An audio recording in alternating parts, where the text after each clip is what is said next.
Hello, আসসালামু আলাইকুম। ফাইরোজের ভূত অ্যালবাম থেকে আমি ফাইরোজ আবারও স্বাগত জানাচ্ছি আপনাদেরকে নতুন একটা এপিসোডে। আজকের এপিসোডটা বেশ স্পেশাল আমার জন্য, স্পেশালি কারণ হচ্ছে আজকের এই এপিসোডে যে ঘটনাগুলো শুরু করব সেই ঘটনাগুলোর সাথে আমি পার্সোনালি আসলে জড়িত। তো ঘটনা শুরু করার আগে বরাবরের মতোই কিছু কথা আসলে বলতে হয়, আর সেই কথাগুলো হচ্ছে যে আমি আশা করব যে আপনারা সবাই আমার এই চ্যানেলটাতে সাবস্ক্রাইব করবেন, ভিডিওতে লাইক দিবেন এবং ভিডিওগুলো শেয়ার করবেন। আপনাদের যারা বন্ধু বান্ধব আছে বা আত্মীয় স্বজন আছে যারা আসলে হরর গল্প পছন্দ করে বা ভৌতিক অভিজ্ঞতার মুখোমুখি হয়েছে, তারা আপনারা যদি মনে করেন যে তারা এই ঘটনাগুলোকে পছন্দ করবে তাহলে অবশ্যই তাদের সাথে এগুলো শেয়ার করবেন। আর আপনাদের সাথে যদি কোনো ঘটনা ঘটে থাকে বা আপনাদের যদি কোনো নিজস্ব এক্সপিরিয়েন্স থাকে এবং এমন যদি হয় যে আপনার পরিচিত কারো কোনো এক্সপিরিয়েন্স আছে, তাহলে সেই ঘটনাগুলো অবশ্যই আমার সাথে শেয়ার করতে পারেন। আমি এই ঘটনাগুলোকে আমার এই চ্যানেলে শেয়ার করব। আপনারা ঘটনা চাইলে ইমেইলের মাধ্যমে পাঠাতে পারেন অথবা হোয়াটসঅ্যাপেও পাঠাতে পারেন, লিখে পাঠাতে পারেন, ভিডিও করে অথবা রেকর্ড করে পাঠাতে পারেন। এবং আপনারা এই ইমেল এবং হোয়াটসঅ্যাপ আমার ডেসক্রিপশনে, ভিডিও ডেসক্রিপশনে পেয়ে যাবেন। এবং অবশ্যই আমার চ্যানেলের যে কভার পিকচার সেখানে এবং আমার থাম্বনেইল সেখানেও আপনারা ইনফরমেশন পাবেন। প্রফেশনাল রিজনে আসলে অনেক দীর্ঘ সময়, প্রায় এক সপ্তাহ আমরা ভিডিও আনতে পারিনি, নতুন স্টোরি নিয়ে আসতে পারিনি, তাই আমি আপনাদের সবার কাছে দুঃখ প্রকাশ করছি, ক্ষমা চাচ্ছি। তবে আজকে থেকে আবার আমাদের নতুন ঘটনা, নতুন এপিসোড গুলো আসা শুরু হয়েছে। সো ইনশাআল্লাহ আশা করব এখন থেকে নিয়মিত ভাবে আপনাদেরকে স্টোরি নিয়ে আমি আপনাদের সামনে স্টোরি শেয়ার করতে পারবো, আপনাদের জন্য নিয়ে আসতে পারবো। তো ঘটনা শুরু করার আগে আমাদের কিছু কথা আসলে বলে নিতে হবে। এই আজকের এই ঘটনাটা চট্টগ্রামের একটা ভৌতিক বাড়ি নিয়ে, বা একটা বাড়ি নিয়ে যেখানে আসলে ভূতের ভূতের অভিজ্ঞতা বলবো না বা উপদ্রব বলবো না, যে বলবো যে ওখানে কিছু মানে এক্সপিরিয়েন্স হয়। তো এই বাড়িটার সম্পর্কে আসলে কিছু জিনিস জানাটা কিছু দরকার। কারণ হচ্ছে এই বাড়িতে আমি আসলে নিজেই ছিলাম এবং এই বাড়িটাতে আমরা প্রায় 10 বছর ছিলাম। তো আমাকে যারা পার্সোনালি চেনেন এবং যারা এই বাড়িটা সম্পর্কে জানেন তাদের কাছে আমি অনুরোধ করবো আর কি, যাতে করে এই বাড়ির ব্যাপারে আপনারা কমেন্টে বা কোথাও কিছু না বলেন। আসলে এই ঘটনা শুরু করার আগে আমাদের এই বাড়ির বর্ণনাটা একটু জেনে নেওয়া দরকার। সঙ্গত কারণে বাড়ির ঠিকানাটা গোপন রাখছি। যারা আমাকে চেনেন এবং বাড়ির সম্পর্কেও জানেন তাদেরকে আবারও অনুরোধ করব এই বাড়ির বিষয়ে কোনো তথ্য শেয়ার না করার জন্য। এই বাড়িতে আজ পর্যন্ত কারো কোনো ভয়ানক ক্ষতি না হলেও বিষয়টা যদি ব্যাপকভাবে ছড়িয়ে পড়ে তাহলে সেখানে বর্তমানে বসবাসরত মানুষদের এবং বাড়িওয়ালা আর্থিক বা সামাজিকভাবে ক্ষতির সম্মুখীন হতে পারেন। তাই বাড়ির বিষয়ে কোনো তথ্য শেয়ার না করতে অনুরোধ করব। আজকের এই ঘটনাটা আসলে বেশ কয়েকটা ভাগে বিভক্ত।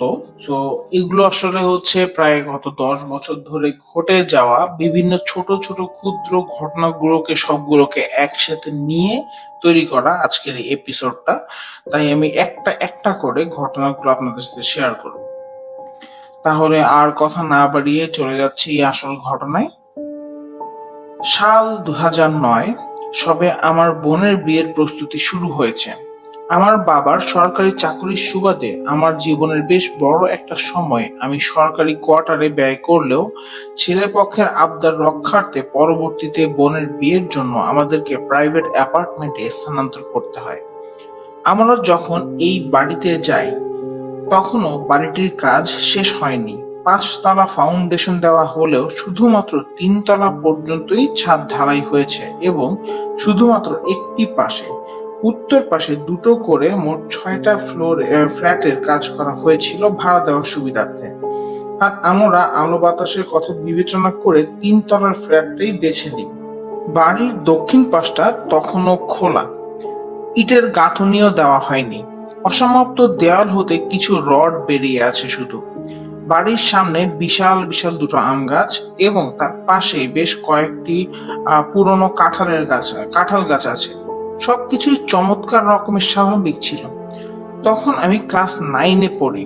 আমার মা স্কুলের টিচার হওয়াতে আমাকে বরাবরই পড়াশোনা নিয়ে অনেক চাপে রাখা হতো, আর তাই নবম শ্রেণীতে উঠলেও পড়াশোনা করতে হতো এসএসসি পরীক্ষার্থীদের মতো চাপ মাথায় নিয়ে।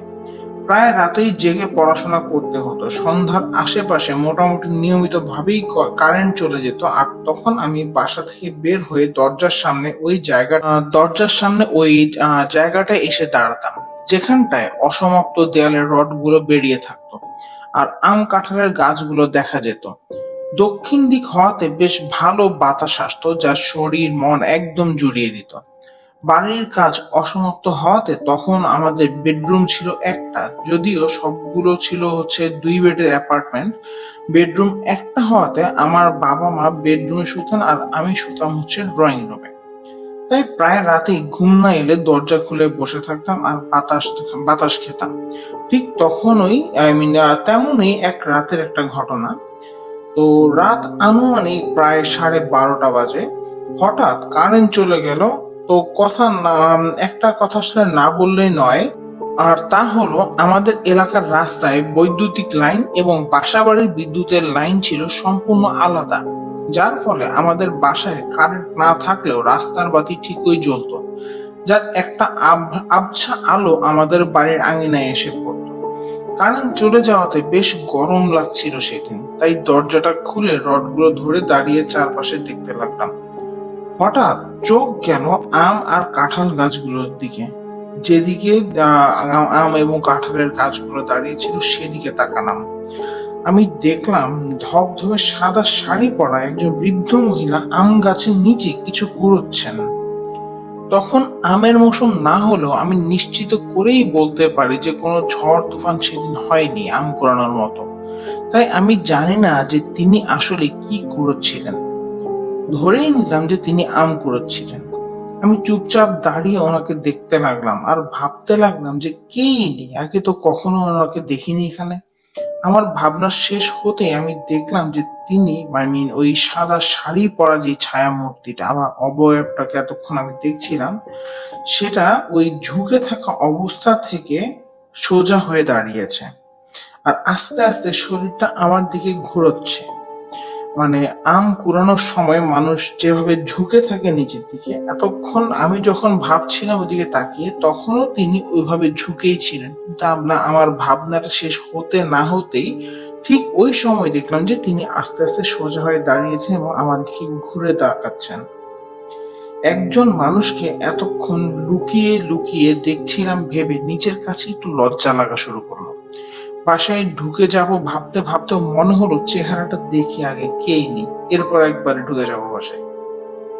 আস্তে আস্তে পুরো শরীরটা আমার দিকে ঘোরালো। আমি খেয়াল করলাম যে আমি তার চেহারাটা দেখতে পাচ্ছি না। লম্বা ঘুমটা দিয়ে তার পুরো চেহারাটা ঢাকা। আমার দিকে ঘুরে মূর্তিটি সেভাবেই দাঁড়িয়ে রইল, কোনো নড়াচড়া করছে না। আর তা দেখে আমার ভেতরে ভীষণ অস্বস্তি লাগতে শুরু করলো। আর সাথে সাথে আমি বাসায় ঢুকে দরজা লাগিয়ে শুয়ে পড়লাম। এটা ছিল মূলত আসলে ওই বাড়িতে আমার সাথে যে অবস্থান করতো আরো একটা অস্তিত্ব বা অন্য জগতের কেউ, তার সাথে আমার এটা প্রথম ইন্টারাকশন, প্রথম দেখা। তো এরপর আসলে বেশ দীর্ঘ সময় তেমন আর কোনো ঘটনা ঘটেনি। কালের আবর্তে আমিও সেদিনের ঘটনাটা মোটামুটি ভুলতেই বসেছিলাম। সেদিন রাতে আমি খুব মনোযোগ দিয়ে পড়াশোনা করছিলাম। রাত আনুমানিক 11টা কি 12টা বাজে। আমি বাদে আমার বাবা মা দুজনেই ঘুমিয়ে পড়েছে। আমি হঠাৎ লক্ষ্য করলাম ছাদ থেকে কিছুক্ষণ পর পর ভারী পায়ে কারো হাঁটার শব্দ হচ্ছে।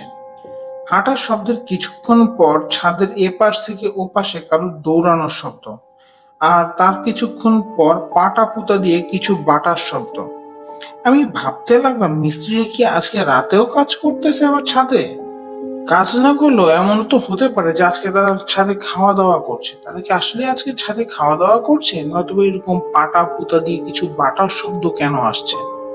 কাজ কি আবার শুরু হয়ে গেছে?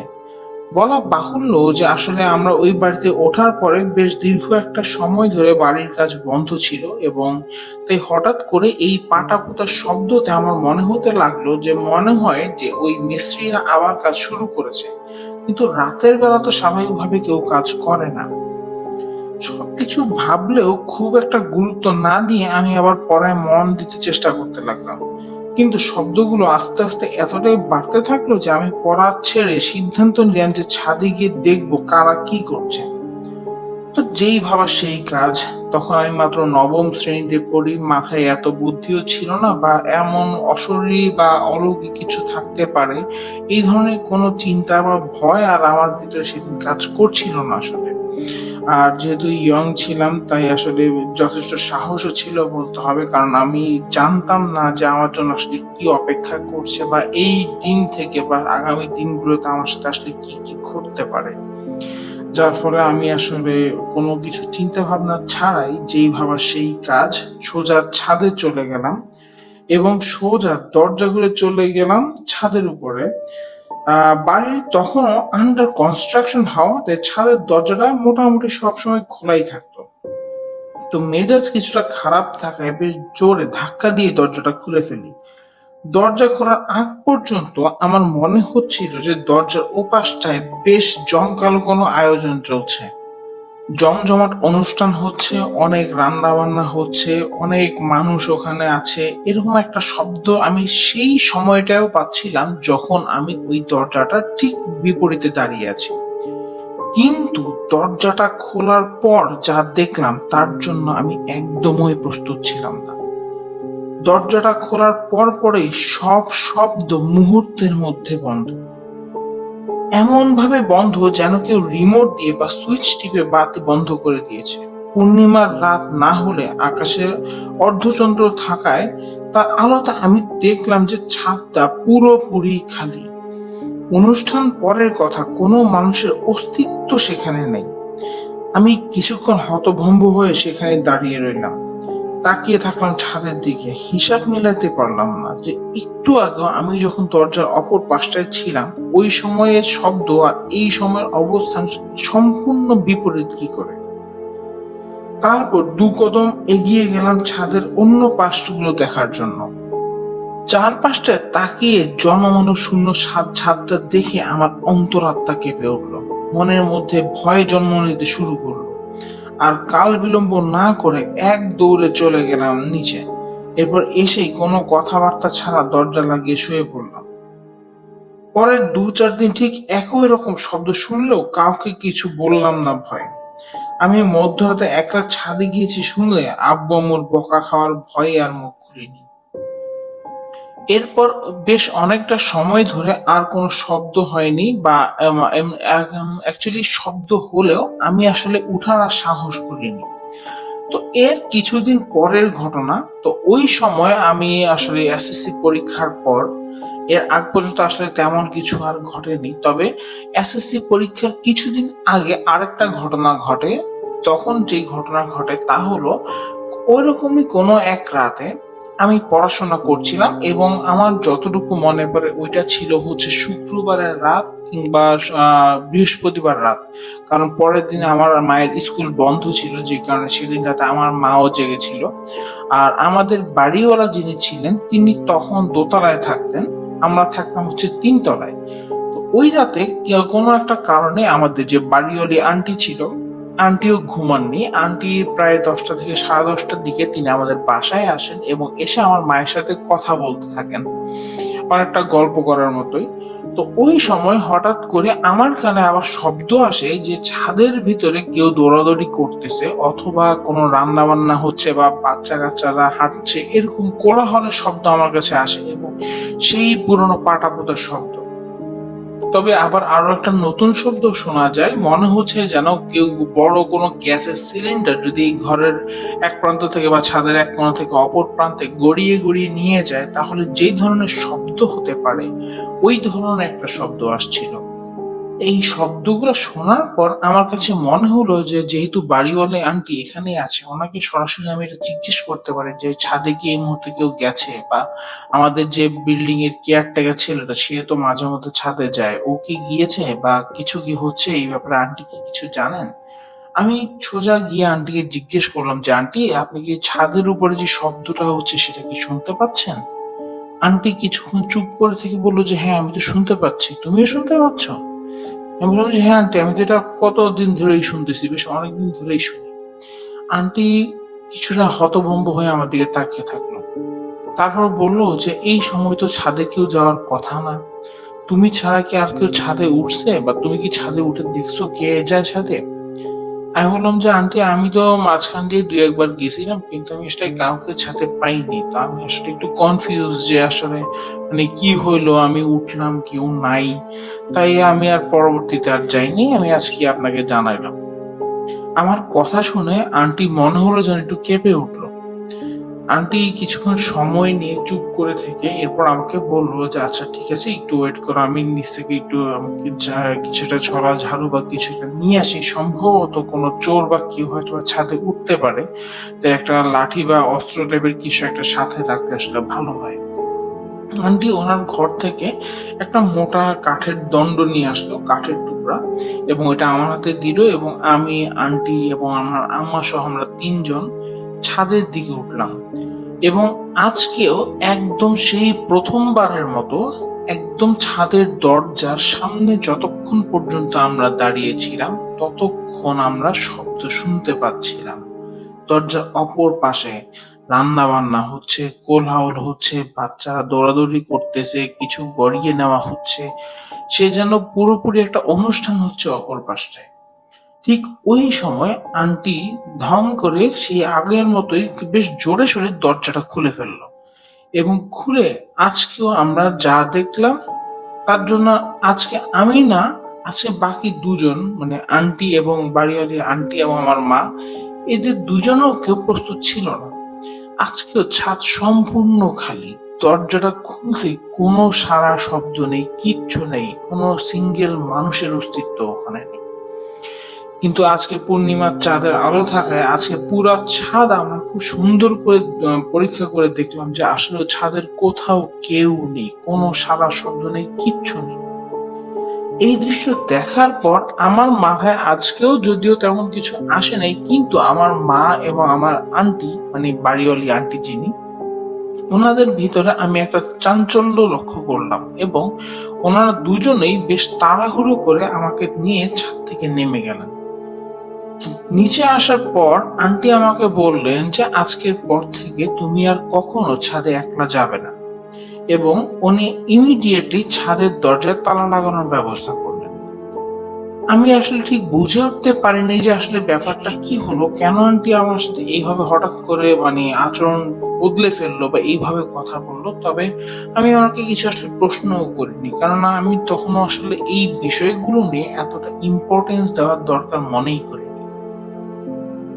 এই ঘটনাটা ছিল হচ্ছে আমার এসএসসি পরীক্ষার কিছুদিন আগে। আমার এসএসসি পরীক্ষা যথারীতি শেষ হলো, এবং শেষ হওয়ার পর তার কিছুদিন পরেই আসলে আন্টিদের বাড়ির পরবর্তী অংশের কাজ শুরু হয়, এবং যতদিন কাজ চলে ততদিন কোনো সমস্যা হয় না। কিন্তু কিছু কিছু সমস্যা আমরা আসলে অনুভব করতে থাকি, যেমন হচ্ছে ছোটখাটো জিনিসপাতি হারিয়ে যাওয়া, একটা জিনিস এক জায়গাতে রাখলে পরবর্তীতে সেই জিনিসের সেই জায়গাতে আর খুঁজে না পাওয়া, এমন অনেক কিছু ঘটতে থাকে। যেমন একদিন আমি বাইরে থেকে আসার সময় বেশ সুন্দর একটা কলম কিনে আনি। কলমটা বেশ নতুন, এবং জেল পেন ছিল আমার মনে আছে। ওই সময় আমার জেল পেনের প্রতি একটা উইকনেস কাজ করতো, আমি বিভিন্ন লিখিতে নোট করার ক্ষেত্রে আমি জেল পেন এবং কালার পেন গুলো ইউজ করতাম। তো ওই রকম একটা জেল পেন আমি কিনে আনি, এবং জেল পেনটা আমি আমার কম্পিউটারের টেবিল উপর রেখে গোসল করতে যাই। তো গোসল করে আসার কিছুক্ষণ পর থেকে আমি আমার এই কলমটা খুঁজতে থাকি, কিন্তু কলমটা আমি আর আমার রুমে কোথাও খুঁজে পাই না।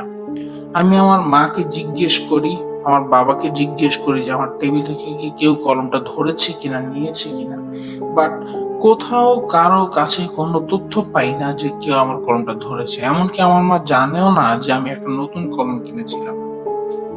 যখন কেউ জানেই না যে এখানে একটা নতুন কলম ছিল, তাহলে এই কলমটা গেল কোথায়? তার 2 থেকে 3 দিন পর আমার একটা গেঞ্জি আমি মাত্র শাওয়ার করে এসে আলমারি থেকে নামিয়ে নতুন ধোয়া গেঞ্জিটা যখন গায়ে দিলাম, হঠাৎ করে আমি অনুভব করলাম যে আমাদের গেঞ্জি যেই নিচের অংশটা আছে, যেই অংশটা সেলাই করা থাকে বর্ডারের মতো করে, একটু মোটা করে প্যাচ দিয়ে সেলাই করা থাকে, ওই সেলাইয়ের অংশটা কেমন যেন বেশ শক্ত শক্ত কিছু একটা অনুভব করি আমি। তো যখন ওখানে হাত দিয়ে দেখি আমি বুঝতে পারি যে বেশ লম্বা ধরনের কিছু একটা ওই সেলাইয়ের ভিতরে আছে। এখন এই গেঞ্জির ভিতরে এরকম লম্বা শক্ত কি থাকতে পারে? এই প্রশ্ন করতে করতে আমি আমার মাকে দেখাই এবং আমার মাও অবাক হয়ে যায় যে গেঞ্জিতে কোথাও কোনো ছেঁড়া ফাটা কিংবা কাটা কিছু নেই বা এমন কোনো গর্ত বা ছিদ্র নেই যেখান দিয়ে কোনো কিছুকে এই সেলাইয়ের ভেতরে প্রবেশ করানো সম্ভব। সবকিছু দেখে যখন কোনো সেন্স মেক করতে পারি না আমরা, তখন আমার মা একটা কাঁচি দিয়ে ওই শক্ত জায়গার অংশটাকে একটু করে কাটে এবং এর ভেতর থেকে যা বের হয় তা দেখার জন্য আমি আমার মা আমরা কেউ আসলে প্রস্তুত ছিলাম না। আমরা এত বেশি অপ্রস্তুত ছিলাম যে আমরা আশা করি না যে এই গেঞ্জির মতো একটা নরম কাপড়ের ভিতর থেকে এই জিনিসটা বের হবে। আমরা দেখলাম যে 2-3 দিন আগে যে কলমটা আমরা হারিয়েছি সেই কলমটা এই সেলাইয়ের ভেতর থেকে বেরিয়ে আসলো। এটা ওখানে গেল কিভাবে? একদম সম্পূর্ণ নতুন একটা গেঞ্জি, কোনো কাটা ছেঁড়া নাই, কিচ্ছু নাই, একটা সম্পূর্ণ কলম, কোনো সেলাই খোলা ছাড়া একটা গেঞ্জির বর্ডারের ভিতরে কি করে ঢুকলো? এই প্রশ্নের উত্তর দেওয়া আমার বা আমার মায়ের পক্ষে বা কারো পক্ষে আসলে সম্ভব হয়নি। আমাদের কাছে কোনো লজিক ছিল না যেটা দ্বারা আমরা এই বিষয়টাকে ব্যাখ্যা করতে পারবো যে কিভাবে একটা কলম, নতুন একটা কলম আমাদের টেবিল থেকে আমার গেঞ্জি সেলাইয়ের ভেতর পর্যন্ত চলে গেছে। তারপর আরো একদিন একটা ঘটনা। আমার বোন, সে আমাদের বাসায় এসছে শ্বশুরবাড়ি থেকে। আপু আসার সময় বেশ কিছু জিনিসপাতি ও শপিং করেছে নিজের জন্য। সেই শপিং এর আইটেম গুলোর ভিতরে ছিল ওর এক জোড়া নতুন জুতো। তো ও বাসায় আসার পর হঠাৎ করে 2 দিন পরে ওই নতুন জুতোটা আর খুঁজে পায় না। নতুন জুতো খুঁজে না পেয়ে আমার বোন তো রেগে মেগে অস্থির, বিকজ সে একদম নতুন একটা জুতো কিনেছে এবং শ্বশুর বাড়ি থেকে এসছে এই জুতোটা পরে সে ঘুরতে যাবে, আত্মীয় স্বজনের বাড়িতে যাবে, তার অনেক পরিকল্পনা ছিল। কিন্তু হঠাৎ করে এই জুতোটা গায়েব হয়ে যাওয়াতে স্বাভাবিকভাবে আমার বোনের মেজাজ অত্যন্ত খারাপ হয়ে যায় এবং পুরো ঘর তন্ন তন্ন করে কোথাও আসলে আমরা ওই জুতোটা খুঁজে পাই না। ঠিক তার 2 দিন পরে আমার মা আমাদের যখন ফ্রিজ খোলে, ফ্রিজের নিচে একটা তাক থাকে যেখানে হচ্ছে একটু বক্সের মতো, ওখানে আমরা নরমালি সবজি রাখি।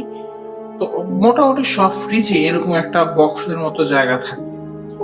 আমার মা যখন ফ্রিজে ওই সবজির বক্সের অংশটা টান দেয় তখন দেখা যায় যে ওই জুতা জোড়া ওই ফ্রিজের ভিতরে।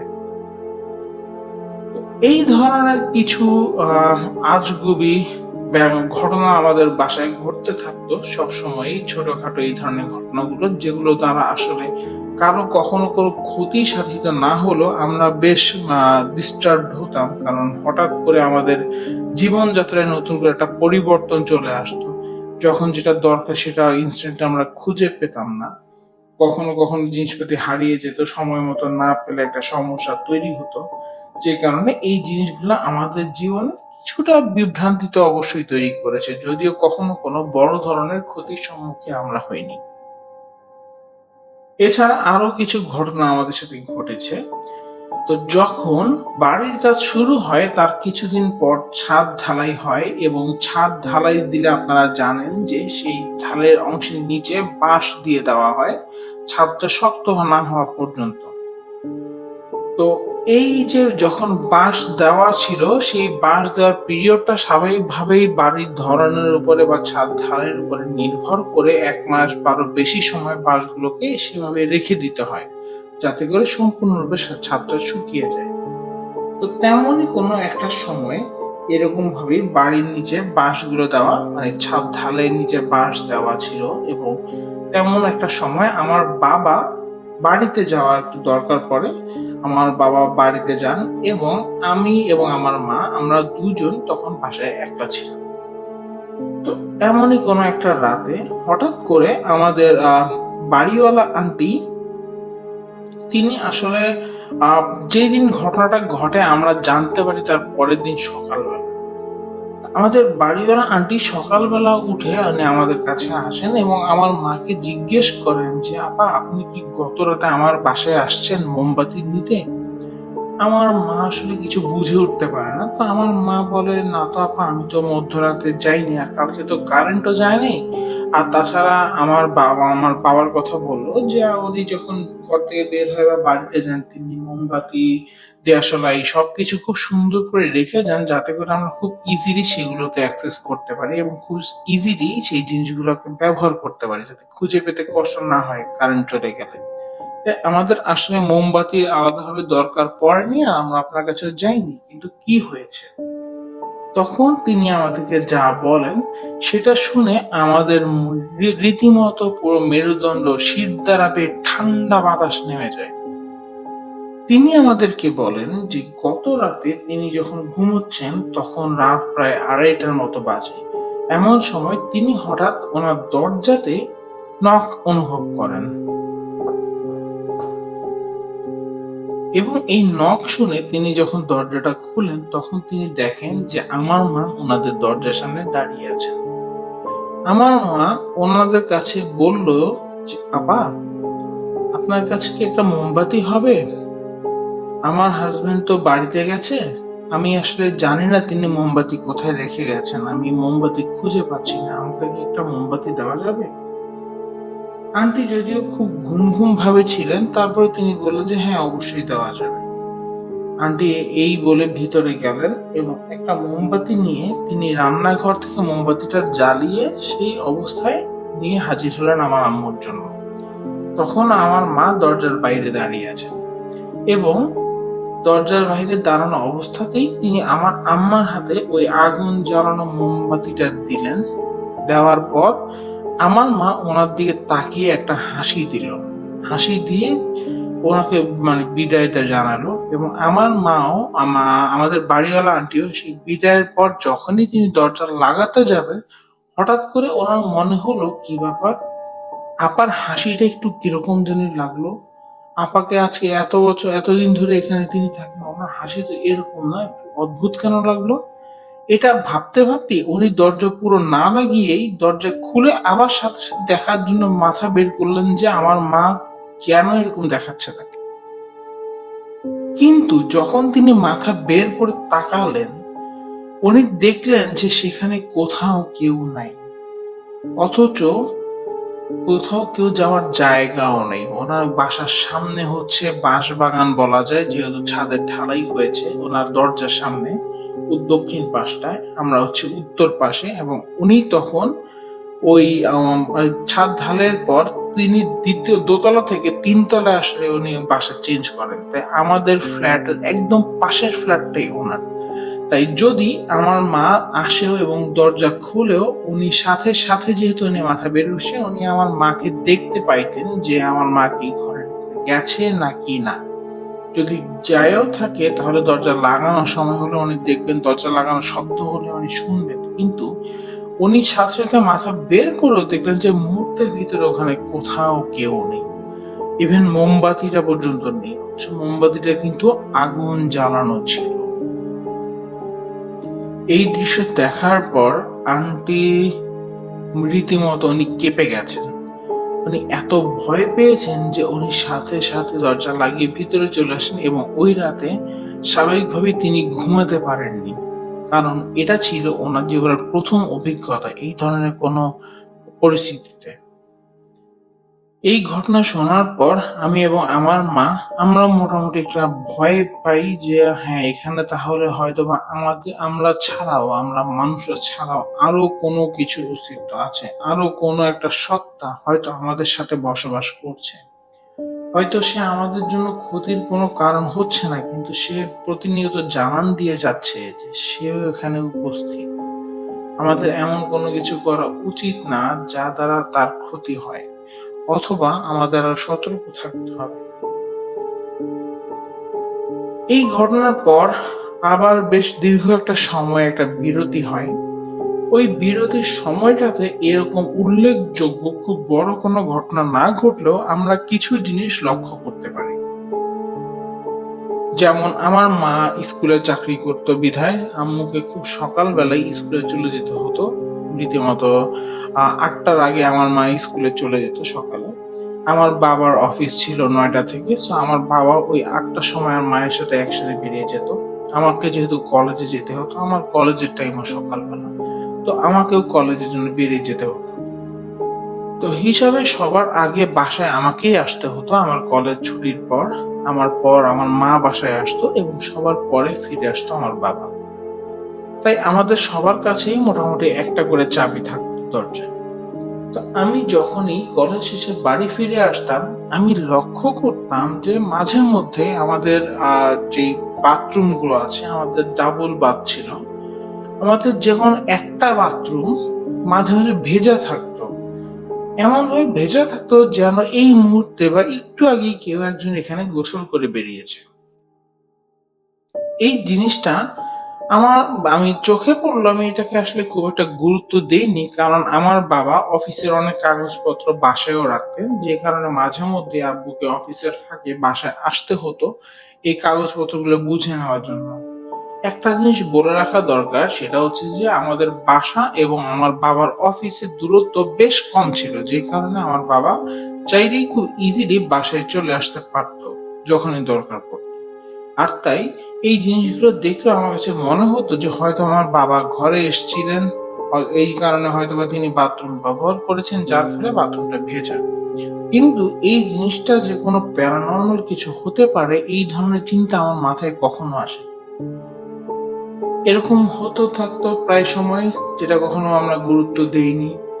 এবং এমনও হতো যে আমি যদি ঘরে একলা থাকতাম, আমার কাছে প্রায় সময় মনে হতো যে কেউ একজন আমার ডাইনিং এরিয়াতে হেঁটে বেড়াচ্ছে, আমাদের ডাইনিং এরিয়া হেঁটে আমাদের ড্রয়িং রুমে যাচ্ছে, অথবা ওখান থেকে হেঁটে আমার আমার বাবা মার রুমে যাচ্ছে। এরকম একটা হাঁটার শব্দ আমি শুনতে পেতাম, বুঝতে পারতাম যে একটা কম্পন, কেউ একজন হেঁটেই গেলে যেরকম একটা অনুভূতি হয়, ঠিক সেই ধরনের অনুভূতিটা আমি ফিল করতে পারতাম।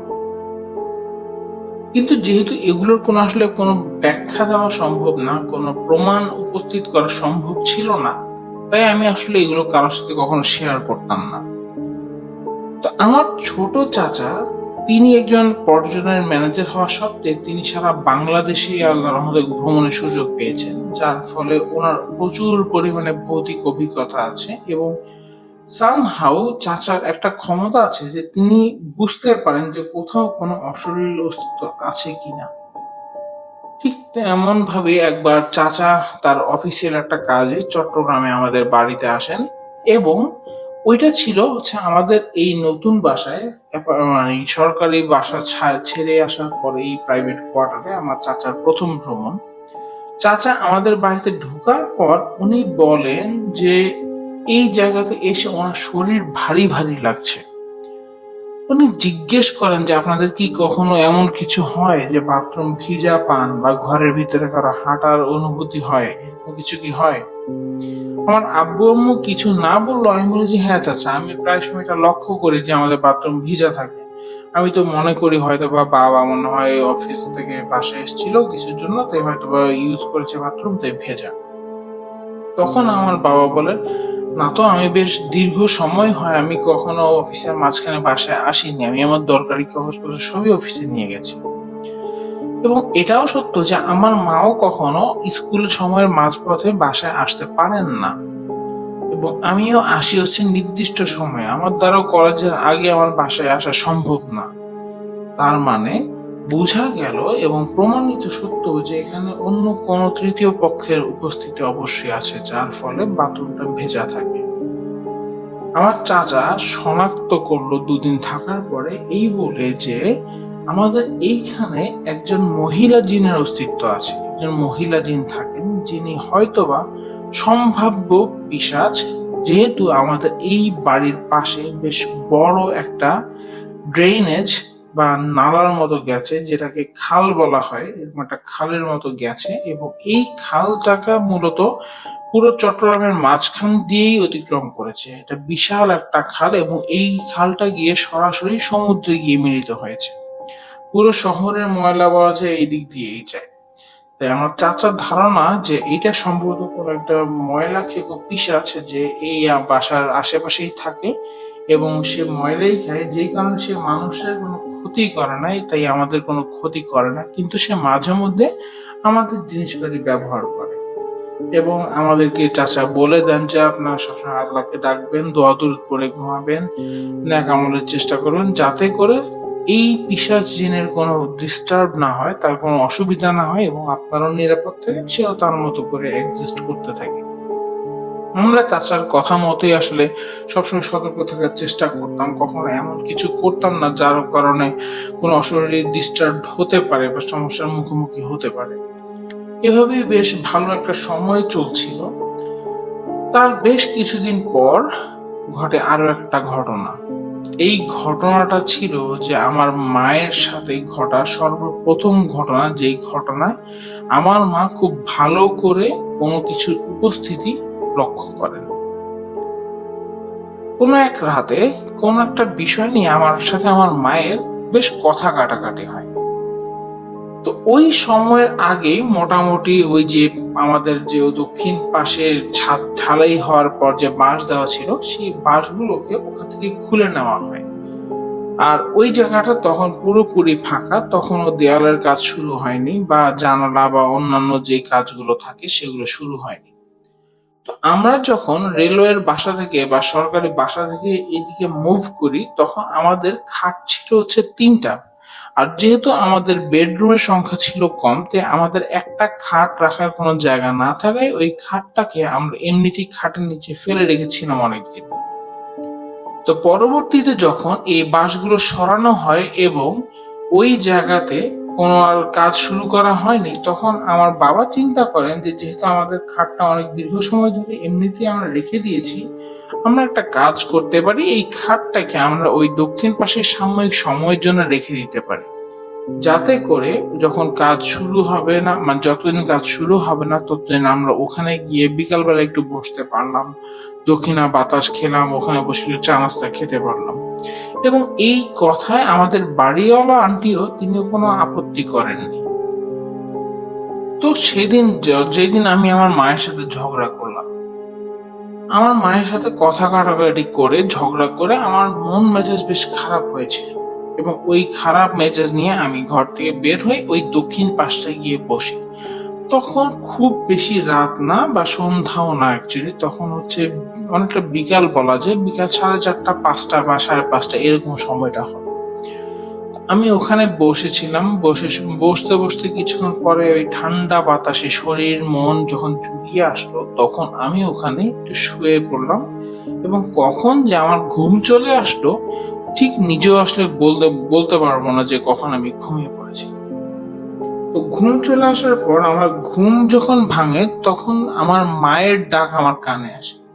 আমার মা খুব আস্তে আস্তে করে ফিসফিস করে আমাকে ডাকছে, ভাইরাস ভাইরাস, এবং আমাকে আঙুল দিয়ে পিঠের উপরে গুঁতো দিচ্ছে। যেহেতু আমি আমার মায়ের উপরে রাগ করে এইদিকে এসে ঘুমিয়েছিলাম, তখন আমার মায়ের কণ্ঠ শুনে স্বাভাবিকভাবে আমি আবার একটু বিরক্ত হলাম এবং আমি আমার মাকে বলে বসলাম, এই কি হয়েছে, তুমি এভাবে ডাকতেছো কি জন্য? আমি বাইরে আসছি, এখানে একটু শান্তি দিতে পারো না?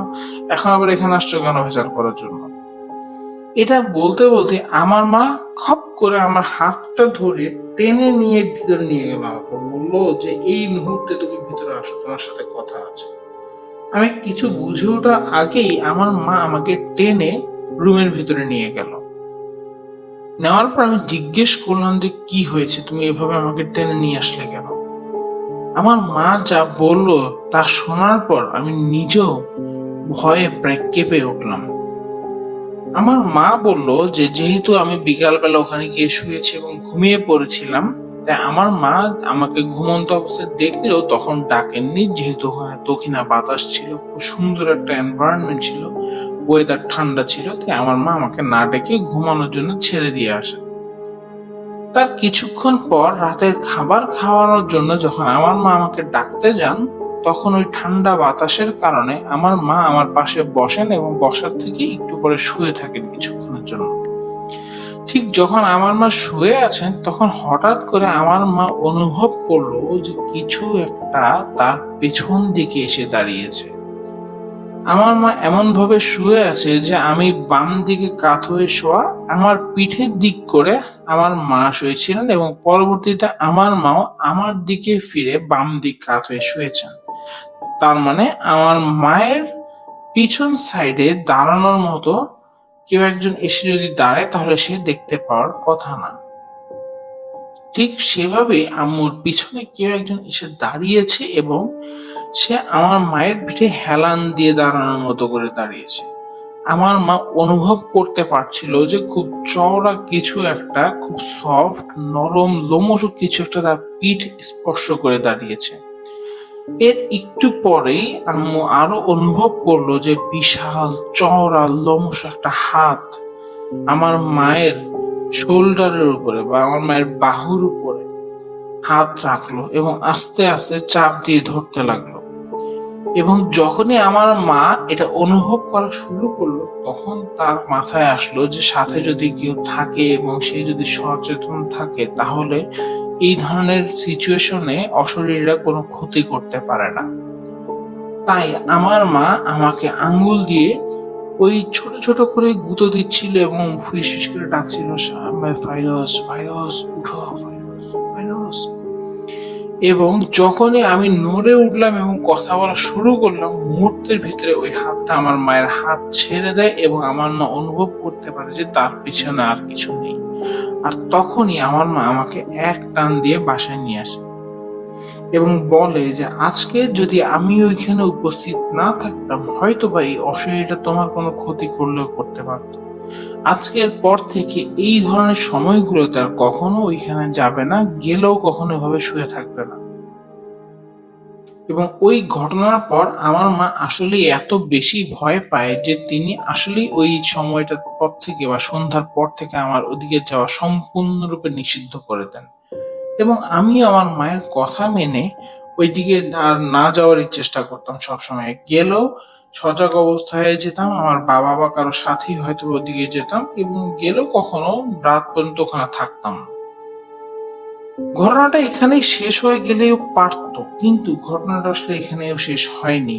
এই ঘটনাটা আরো দীর্ঘ সময় চলেছে এবং যার ফাইনাল ইনসিডেন্টটা ঘটে সেটা আমার সাথে ঘটে।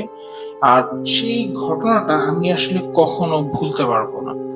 এটা হয়তো বা আপনারা যে ধরনের ভয়ঙ্কর ঘটনাগুলো শুনে থাকেন সেই রকম ঘটনা না, কিন্তু এটা আমার জীবন ধ্বংস করে দেওয়ার মতো একটা ঘটনা ছিল।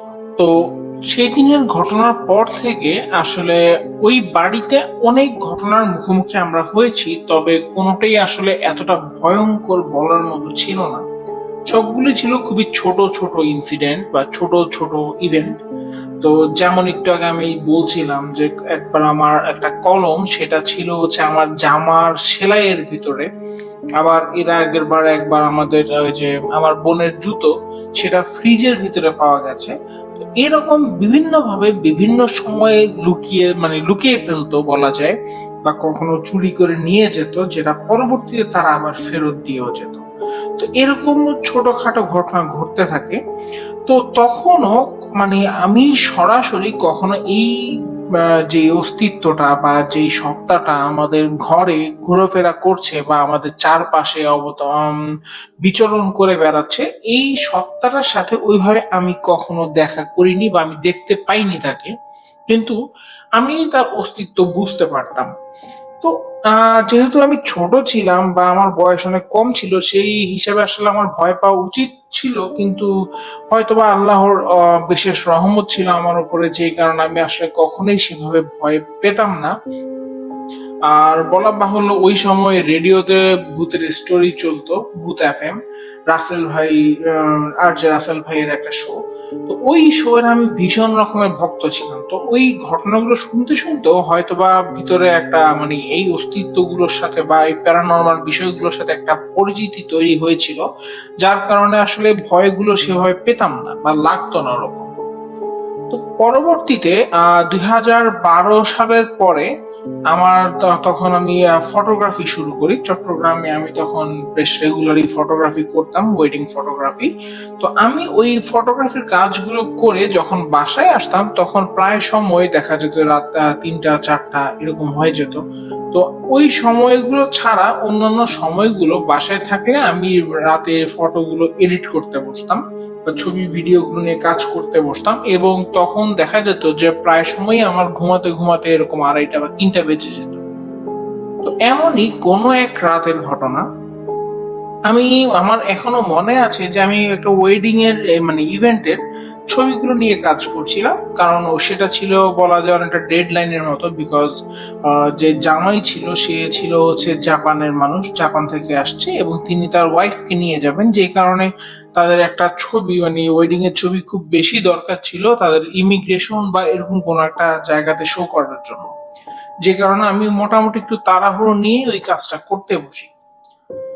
আমি এই কাজটা করতে করতে একটা সময় বেশ ক্লান্ত ক্লান্ত অনুভব করা শুরু করি, এবং আমার যেহেতু মধ্যরাত, অনেক রাত ধরে আমি একটানা কম্পিউটারের সামনে কাজ করছি, তো স্বাভাবিকভাবে আমার চোখ টায়ার্ড, আমার ব্রেন টায়ার্ড, এবং আমার শরীরও বিছানা খুঁজে। তো ওই কারণে আমি উঠে একটু হাঁটাহাঁটি করি। তো এইরকম হাঁটাহাঁটি আমি আসলে সবসময়ই করি যখনই আমি এরকম ছবির কাজ নিয়ে বসি, সবসময় এভাবে করি। তো এই দিন আসলে যা হয়েছে সেটা বলার আগে তো আমার রুম আর আশেপাশের পরিবেশ পরিস্থিতি নিয়ে একটু কথা না বললে আসলে নয়। তো আমি যেই রুমে থাকতাম বা আমার রুম যেটা, আমার রুমে আমি বসতাম হচ্ছে কম্পিউটারের সামনে, আর আমার কম্পিউটারটা হচ্ছে মানে এই জিনিসটা শুনতে একটু অড শোনাইলো যে আমি কম্পিউটারের সামনে বসতাম, যেটা সবাই বসে, আমি দুঃখিত। তো আসলে হচ্ছে আমার রুমে ঢুকলে দরজার একদম বাম পাশেই ছিল হচ্ছে আমার কম্পিউটারের টেবিল, আমি ওখানে বসতাম। এবং আমার পেছন দিকে সোজা বরাবর, মানে আমি যেই রুমে, আমার রুমে যে দরজা দিয়ে ঢুকতাম, এই দরজা থেকে একদম সামনে সোজা বরাবর হচ্ছে আমার রুমের বারান্দা। এবং ওই বারান্দার দরজাটা পার হয়ে গেলে বারান্দা, আর বারান্দার একেবারে সামনেই ছিল হচ্ছে এই একটু আগে যেটা বলছিলাম যে বিশাল বড় একটা ড্রেনেজ বা চট্টগ্রামের এটাকে আসলে খাল বলা হয়। এটা হচ্ছে অনেক বড় একটা নালা বা খাল, যেটার মাঝখান দিয়ে চট্টগ্রাম শহরের সকল ধরনের আবর্জনা আসলে এখান দিয়ে পাস হয়। তো এটা অনেক চড়া এবং অনেক গভীর, যে কারণে এটাকে আসলে খাল বলে সাধারণ মানুষজন বা স্থানীয় মানুষজন। তো এই খালটার অবস্থান ছিল একেবারে আমার এই বারান্দার সামনে। তো আমরা যেহেতু 3 তলায় ছিলাম, তো স্বাভাবিকভাবে আমাদের আসলে মানে অনেক আগে প্রথমে মনে হতো যে হয়তোবা এই নালা নর্দমা থেকে প্রচুর পরিমাণে মশা আসবে কিংবা দুর্গন্ধ আসতে পারে। ফর্চুনেটলি ওরকম কিছু আসলে কখনো আসতো না। আর যখন বৃষ্টি হতো তখন আসলে পুরো নালা একসাথে পরিষ্কার হয়ে ধুয়ে চলে যেত, যে কারণে হয়তো বা কখনোই ওই রকম ভাবে কোনো বাজে কোনো মানে দুর্গন্ধ বা মশা মাছির উপদ্রবটা আমি আসলে ওইভাবে কখনো টের পাইনি। তো এই যে নর্দমাটা বা খালটা, এই খালের একদম সাথে লাগিয়ে পাশ ঘেঁষে অপোজিট পাশেই ছিল একটা বাড়ি, দোতলা একটা বাড়ি। দোতলা হলো বেশ উঁচা অ্যাকচুয়ালি। তো ওই বাড়িটার ছাদ এবং আমার রুমের যে বারান্দা, এটা বলা যায় হচ্ছে প্রায় কাছাকাছি ছিল, কারণ নালার অপর পাশে যে জমিটার উপরে বাড়িটা করা হয়েছে সেই জায়গাটা আসলে বেশ উঁচু ছিল, যে কারণে ওদের দোতলা বাড়ি হলেও ওই বাড়িটার ছাদ এবং আমার বারান্দা প্রায় হচ্ছে সমতল ভাবেই ছিল বা সমান সরল রেখায় অবস্থান করছিল বলা যায়। তো আমি যখনই বারান্দায় এসে দাঁড়াতাম, আমি ওখান থেকে ওই বাড়িটার ছাদ দেখতে পেতাম। ওই বাড়িটাকে ফকির বাড়ি বলা হয়, কারণ আমি কখন, যদিও আমি যাইনি ওখানে, আমরা 10 বছর সেম এই একই এলাকাতে ছিলাম, এবং আমি দেশ ছেড়ে আসার পরও আরো বেশ কিছু বছর আমার বাবা মা ওই বাড়িতে ছিল। তো ওই বাড়িতে যতদিন আমরা ছিলাম, আমরা কখনো আসলে ওই খাল ক্রস করে ওই দিকে যে ফকির বাড়ি, সেই ফকির বাড়ির দিকে যাইনি। কারণ হচ্ছে আমরা জানতাম যে ওইখানে একজন সো কল্ড দরবেশ থাকেন, এবং কয়েকদিন পর পরে আমরা দেখতাম যে প্রচুর পরিমাণে আয়োজন হতো ওনার এখানে।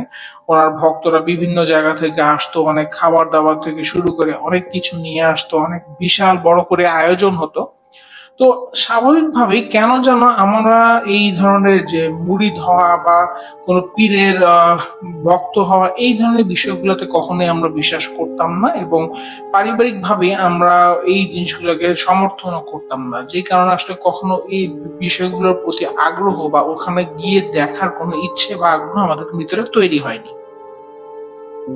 আর এই বাড়িটা দোতলা হলো এবং এটার ছাদে উঠার একটা রাস্তা ছিল, কিন্তু কোনো একটা অঘটন ঘটার কারণে পরবর্তীতে ছাদের দরজাটা বন্ধ করে দেওয়া হয়। এবং অঘটনটা হয়, যদিও এটা কোনো ভৌতিক অঘটন না, এটা হচ্ছে ওদের যেই ফকির বাড়িতে বা দরবেশের সাথে যেই সেবকরা থাকতো তাদের ভিতরে দুজন পুরুষ সেবকের বা ওই গৃহতে বা ওই বাড়িতে যারা অবস্থান করতে এরকম দুজন কর্মচারীর ভিতরে দুজনের মাঝখানে প্রচুর ভয়ঙ্কর ধরনের একটা সমস্যা তৈরি হয়, এবং সেই সমস্যাটা মানে কথা কাটাকাটি থেকে হাতাহাতি পরবর্তীতে বেশ বাজে ধরনের মারামারিতে রূপ নেয়। এবং এই ঘটনার পর থেকে ওই ঘটনায় ওই যে মারামারির পর একজনকে আমরা দেখেছিলাম যে সে ছাদে এসে এখান থেকে খালে লাফ দিয়ে তারপরে এদিক থেকে পালিয়ে যায়, যার ফলে পরবর্তীতে আসলে ছাদটাকে ওরা সম্পূর্ণভাবে বন্ধ করে দেয়, যাতে করে ভবিষ্যতে এমন কিছু হলেও আর ছাদ দিয়ে কেউ পালাতে না পারে। তো আমার রুম থেকে যখন আমি বারান্দার দিকে যেতাম আমি সরাসরি এই ছাদটা দেখতে পেতাম। তো এই ঘটনার পরে মানে এই ছাদটা বন্ধ করে দেওয়ার বেশ অনেক দিন পরের ঘটনা। তো সেরকম আমি এরকম সেদিন রাতে ছবিগুলো এডিট করছিলাম, বসে বসে ছবির কাজ করছি, যেহেতু মাথায় একটা প্রেশার আছে। সো ঘুম আসছিল যখন, তো আমি উঠে একটু হাঁটাহাঁটি করতে করতে আস্তে করে আমার বারান্দার দিকে হেঁটে যেতে লাগলাম। তো তখন মধ্যরাত, আমি ছাড়া আমার বাসার সবাই ঘুম, আমার বাবা মা এরা সবাই ঘুমিয়ে আছে, পুরো ঘরেরই আসলে বাতি নিভানো, শুধুমাত্র আমার রুমের লাইট জ্বলছিল। তো আমি এই অবস্থায় আমি জাস্ট কিছু কদম সামনে এগোতে আমার কাছে মনে হলো যে সামনে যে ফকির বাড়ি বা এই যে দরবেশের বাড়িটা ফকির বাড়ি, এই দরবেশের বাড়ির ছাদের উপরে কোনো একজন মানুষ সম্ভবত বসে আছে বা কিছু একটা ওখানে বসা। আমার এই জিনিসটা দেখে একটু কৌতূহল হয়, কারণ এখন হচ্ছে প্রায় মধ্যরাত আর ছাদের দরজা বন্ধ হয়েছে আরো প্রায় মাসখানেক আগে।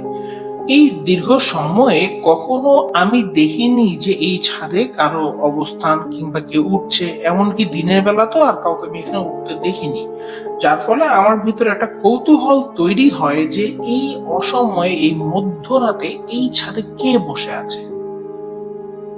স্বাভাবিকভাবেই ইয়ং ছিলাম, কৌতূহল অনেক বেশি ছিল। তো ওই কৌতূহল থেকে আমি আরো সামনে এগিয়ে যাই, পুরো বারান্দায় গিয়ে আমি ওখানে তাকিয়ে ভালো করে দেখার চেষ্টা করি যে আসলে ওখানে কে উঠেছে। তো আমি যখন সামনে গিয়ে তাকালাম, তারপর যেই দৃশ্যটা আমি দেখেছি, এই দৃশ্য দেখার জন্য আসলে এই রকম মধ্যরাতের সময়টাতে কেউ প্রস্তুত থাকে না। যদিও এক একজনের অভিজ্ঞতা এক এক রকম হয়, এক একজনের ভয়ের অভিজ্ঞতা এক এক রকম হয়, কিন্তু আমার জন্য এটা ছিল প্রথম এনকাউন্টার বা প্রথমবার দেখা এই অস্তিত্বটার সাথে, এবং আমি প্রচন্ড রকমের ভয় পেয়েছিলাম, তা বলাই বাহুল্য।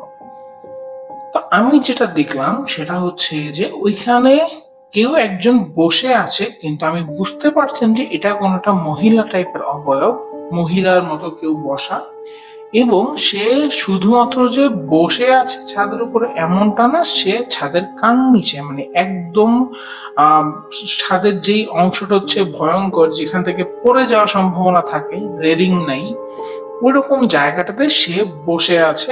বসে আমরা যেভাবে চেয়ারে বসে থাকি এরকম ভাবে বসে আছে, এবং তার যে শরীরের উপরে লাল বেনারসির মতো কিছু একটা পরা, যেটা বোঝা যাচ্ছে, আমি অন্ধকারে বুঝতে পারছি যে এটা বিয়ের শাড়ির মতোই কিছু একটা, বেশ চকচকে, এবং জল জলে কিছু আছে, যেমন বিয়ের শাড়িতে অনেক পুঁথি বা এরকম কাঁচের কাঁচের টাইপের কিছু জিনিসপাতি লাগানো থাকে, বসানো থাকে জিনিসগুলোকে শাইনি করার জন্য, যাতে করে আলো রিফ্লেক্ট হয় ওরকম।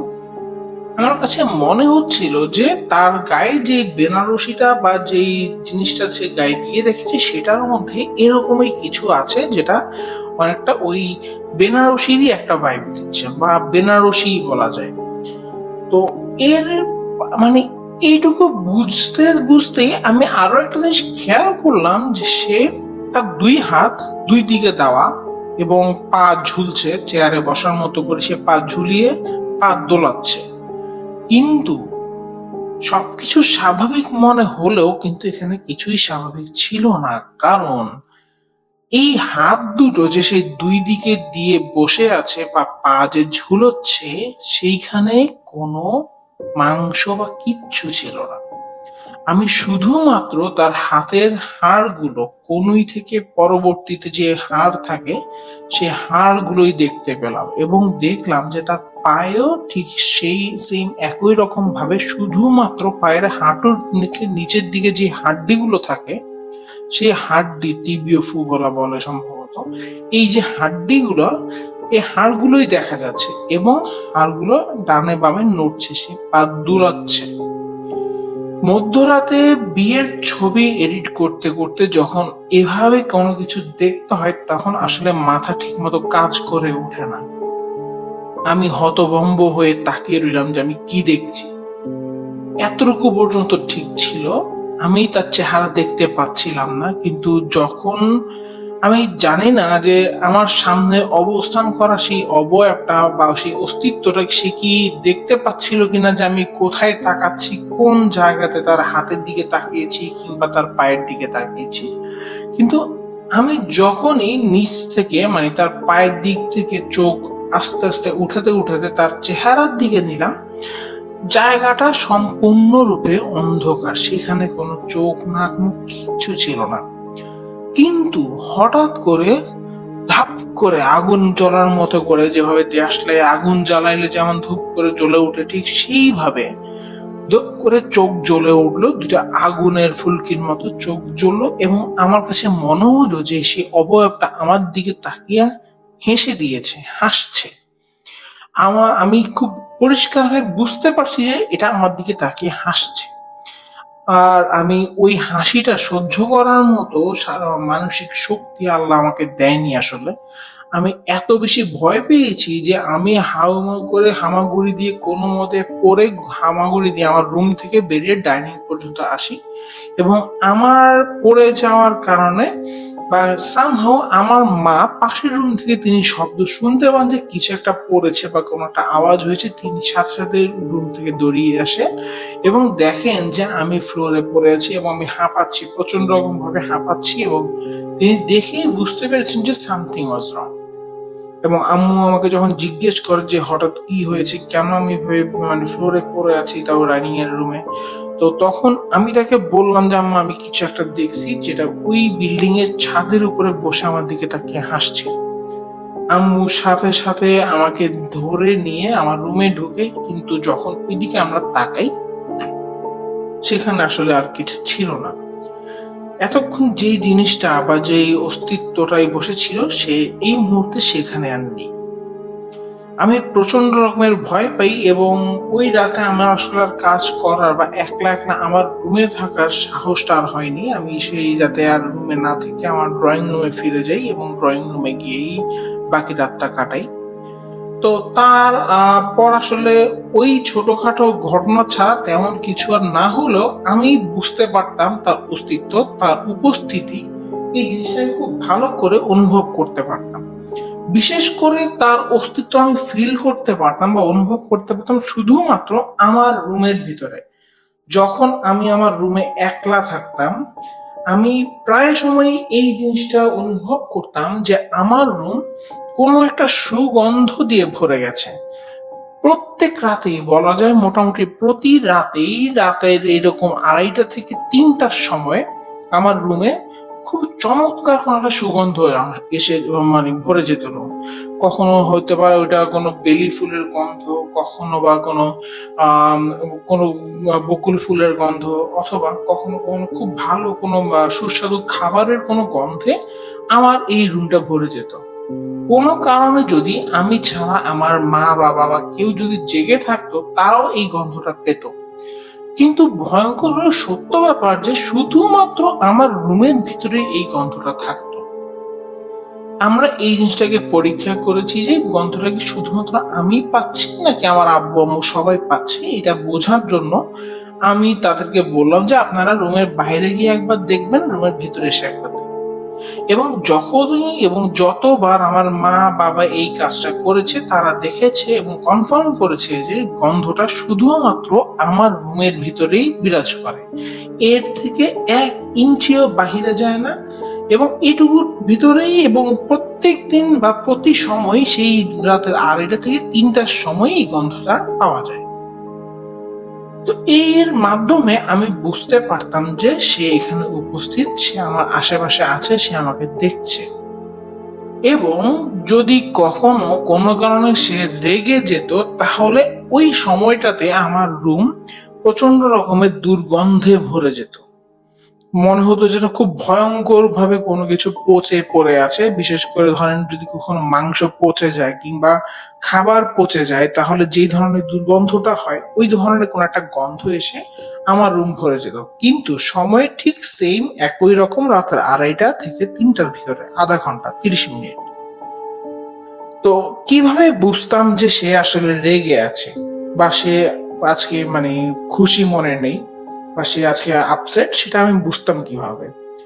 এর পিছনে যে ঘটনাটা ঘটে সেটা হচ্ছে, যেহেতু বরাবরই মায়ের সাথে যেহেতু থাকতাম কম বেশি সবারই বাবা মার সাথে একটু মতের অমিল হয়, একটুখানি খুনসুটি হয়। তো এমনই কোনো একটা সময় আমার মায়ের সাথে আমি আসলে একটু ঝগড়া করেছিলাম। ঝগড়া করে ওই দিন আমি আর বাইরে যাইনি, ওই দিন আমি আমার রুমেই শুয়েছিলাম, তবে বাতি জ্বালিয়ে শুয়েছিলাম। তো আমার রুমে আমার কম্পিউটার টেবিল থেকে একদম বরাবর পেছন দিকে হচ্ছে আমার খাট, আর খাট হচ্ছে একদম দেয়ালের সাথে লাগানো। আর আমার খাটের যেদিকে আমি মাথা দিয়ে শুইতাম তার অপোজিট দিকে আমার পায়ের সামনে হচ্ছে জানালা। আর জানালার থেকে আমি আসলে বারান্দাও দেখতে পাই, আমার বারান্দার চওড়া যতটুকু ছিল জানলা থেকে দেখা যেত। তো ওই রাতে আমি এরকম আমার বাবা মার সাথে সম্ভবত আমার মায়ের সাথে শুধুমাত্র ঝগড়া করেছিলাম। তো ঝগড়া করার পর আমার আসলে একটু মন মেজাজ খারাপ, কারণ আম্মু আসলে ক্ষেপে ছিল, বিকজ আমি আসলে রাত জেগে কাজ করি, এই জিনিসটা আমার মায়ের পছন্দ ছিল না। তাই আমার আম্মু আসলে এই জিনিসটা পছন্দ করতো না। তো আম্মু রাগ করার পর আমি ওইখানে বাতি জ্বালিয়ে আসলে শুয়ে পড়ি। আমি বাতি জ্বালিয়ে শুয়ে পড়ি এবং আমি একটা সময় বেশ তন্দ্রাচ্ছন্ন হয়ে পড়ি। তো তখন যখন চোখ প্রায় লেগে আসছে ঘুমে, বেশ ভালো মতো ঘুম আসছে, তো ওই সময়টা আমি আসলে ঘুমানোর সময় একটা কাজ করতাম, সেটা হচ্ছে যে আমার একটা কোল বালিশ ছিল বেশ বড়। আমি যখন চিত হয়ে শুইতাম তখন আমার এক পায়ের নিচে আমি আসলে কোল বালিশটা দিয়ে তারপরে ঘুমাতাম। তো ওই দিন আমি আসলে ওইভাবে কোল বালিশটা আমার পায়ের নিচে দিয়ে এক পাশ হয়ে শুয়েছি, আমার পা এক পাশে, আমি চিত হয়ে শুয়েছি, তো পা হচ্ছে বালিশের উপরে ছড়ানো।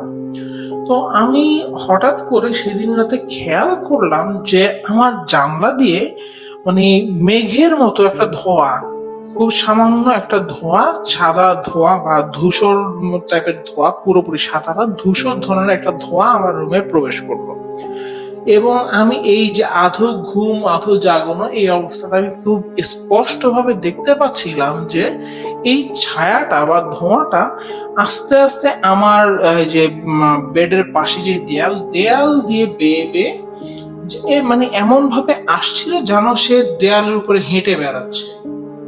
ঠিক এইভাবে সে দেয়ালের উপর দিয়ে হেঁটে হেঁটে আমার মাথার কাছাকাছি এসে অবস্থান করলো, দাঁড়ানো, এবং তার এই মেঘ টাইপের যে ধোঁয়াটা, এটা দুটো চোখের মতো শেপ নিল বা আকৃতি নিল। আমি এই আধো ঘুম আধো জাগানো অবস্থাতে খুব পরিষ্কার ভাবে বুঝতে পারলাম যে আজকে সে মেঘের রূপে আমার রূপে প্রবেশ করেছে। কিন্তু আমার তো মেজাজ তখনও খারাপ, কারণ আমি আমার মায়ের সাথে ঝগড়া করেছি, আমার মন মেজাজ ভীষণ রকমের খারাপ। আমি যেই কাজটা করেছি, আমি আসলে রাগের বশে আমি এই অবয়টাকে বেশ বাজে ভাবে একটু গালি দিয়ে বসি। আমার খুব মেজাজ এত খারাপ ছিল যে আমি আসলে তখন মনে হচ্ছিল যে এই জিনিসগুলো আমার কিছু করতে পারবে না, মেজাজ খারাপ থাকলে মানুষের যা হয় আর কি। তো আমি তাকে গালি দেওয়ার ফলে আমি আসলে কি গালি দিয়েছি সেটা আমি না বললাম, তবে আমি বেশ বাজেভাবে একটা গালি দিয়েছি। এবং গালি দেওয়ার পর তাৎক্ষণিকভাবে আমার পুরো শরীর ছড়ানো থেকে একদম কাঠির মতো স্ট্রেট হয়ে যায়, যেন কেউ জোর করে এক টান দিয়ে আমাকে সোজা করে ফেলেছে।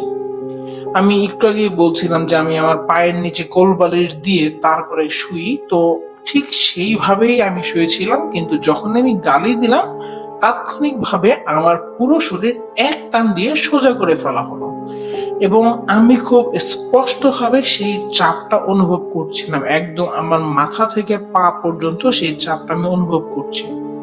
এবং ওই সময় আমি আর ঘুম আদো জাগন অবস্থায় নেই, আমি পুরোপুরি সজাগ। আমি বুঝতে পারছিলাম যে আমি কোনো কিছুর সাথে বন্দী, যেন কেউ আমাকে কোনো কিছু দিয়ে পেঁচিয়ে ফেলেছে, আমি আর নড়তে পারছি না। আমি তখন আমার চোখ যখন ওই দেয়ালের দিকে গেল, তো এতক্ষণ যেই সাদা মেঘটা চোখের আকৃতির ছিল, এখনো ওখানে মেঘটা আছে, তবে এখন সেটা সাদা নেই, এটা পুরোপুরি কালো রং বর্ণের মেঘ হয়ে গেছে। যেমনটা ওই কাল বৈশাখী আসার আগে বা খুব ঝড় বৃষ্টি হওয়ার আগে আকাশের মেঘ কালো হয়ে যায়, ঠিক সেরকম ভাবে এটা ভীষণ রকমের কালো। তবে এখন আর ওই চোখটা দেখে নর্মাল চোখের মতো লাগছে না, মনে হচ্ছে এটা প্রচন্ড রকমের রেগে আছে, কোনো কিছু রেগে আমার দিকে তাকিয়ে আছে।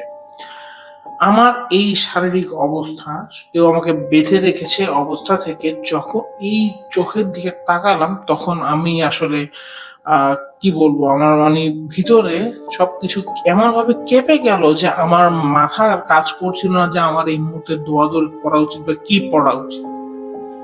তারপরও কিছুক্ষণ পর হঠাৎ করে যখন আমি পুরোপুরি ঘুম থেকে জেগে উঠলাম, তখন আমি আয়াতুল কুরসি পড়া শুরু করলাম, এবং আয়াতুল কুরসি পড়ার কিছুক্ষণের ভিতরেই আয়াতুল কুরসি পুরোপুরি শেষ হওয়ার আগে আমাকে এই অবয়বটা ছেড়ে যায় এবং আমি সোজা হয়ে উঠে বসতে পারি।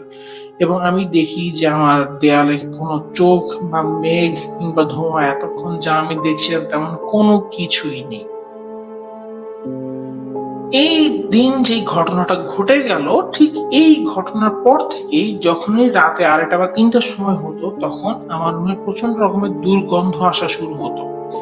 প্রথম বেশ কিছুদিন আমি কোন রকমের রেসপন্স বা কোনো কিছু বলা বা কোনো কিছু করার চিন্তাও করিনি, চেষ্টাও করিনি, আমি আমার মতোই ছিলাম। কিন্তু যখন প্রতিনিয়ত এই ধরনের গন্ধ আসা শুরু হলো, তখন আমার কাছে মনে হলো যে আসলে ঝগড়া করেছি আমি আমার মায়ের সাথে।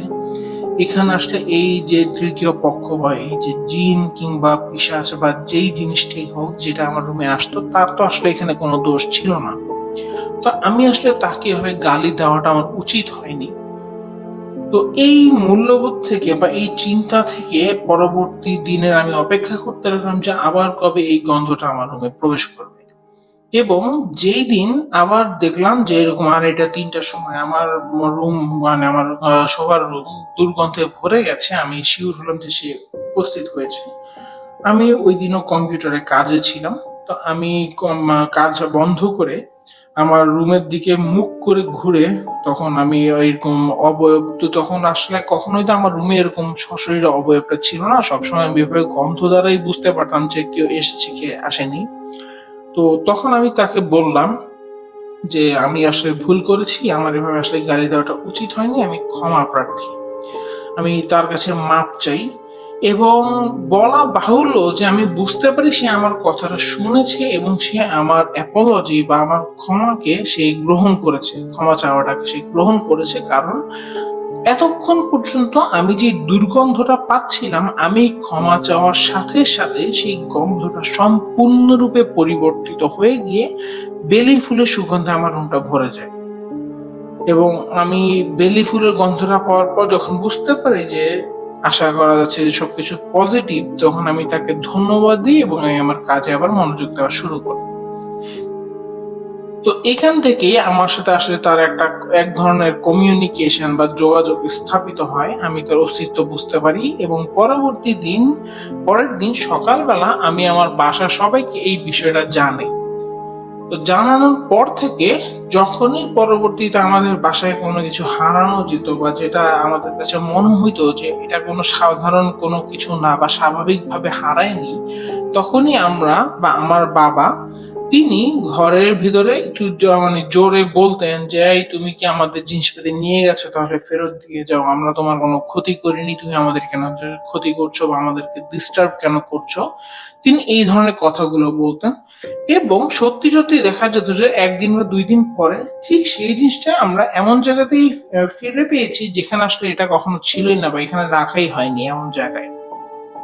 যেমন এক সময় আমার মায়ের কিছু গহনা, সেই গহনাগুলো হারানো যায় এবং সেই গহনাগুলো এমন জায়গা থেকে হারানো যায় যেটা আসলে হারানোর কথাই না। তো ওই সময় আমার বাবা এই একই ধরনের কাজটা করে। আমার বাবা একটু চিৎকার করে বলে যে, তুমি কে, তুমি আমাদের জিনিস কেন নিয়েছো, যদি নিয়ে থাকো তাহলে দয়া করে আমাদের এটা ফেরত দিয়ে যাও। এবং আশ্চর্যজনক ভাবে 2 থেকে 3 দিন পর ঠিকই সে ওই জিনিসগুলো ফেরত দিয়ে যায় এবং যেই জায়গাতে হারানো গেছে ঠিক ওইখানেই পাওয়া যায়, অথবা আমাদের চোখে পড়বে এরকম কোনো জায়গায়, যেমন ডাইনিং টেবিলে অথবা আমাদের যে শোকেস ছিল শোকেসে, এমন জায়গাতেই দিয়ে যেত যেখানে আমরা খুব ইজিলি দেখতে পাবো। তো এইভাবেই এই অস্তিত্বটা বা তৃতীয় পক্ষের সাথে আমাদের খুব সুন্দর একটা আন্ডারস্ট্যান্ডিং তৈরি হয়, যার ফলে কখনো আসলে আমরা ক্ষতির মুখে পড়িনি এবং আমরাও এমন কোনো কথা বলিনি পরবর্তীতে বা এমন কিছু করিনি যাতে করে সে রাগান্বিত হতে পারে বা তার শান্তি বিঘ্নিত হতে পারে। তো আমাদের সবকিছু খুব সুন্দর মতোই চলছিল, কিন্তু এই সমস্যাটার চূড়ান্ত রূপ নেয় যখন আমি বিদেশে আসার জন্য পরিকল্পনা করি।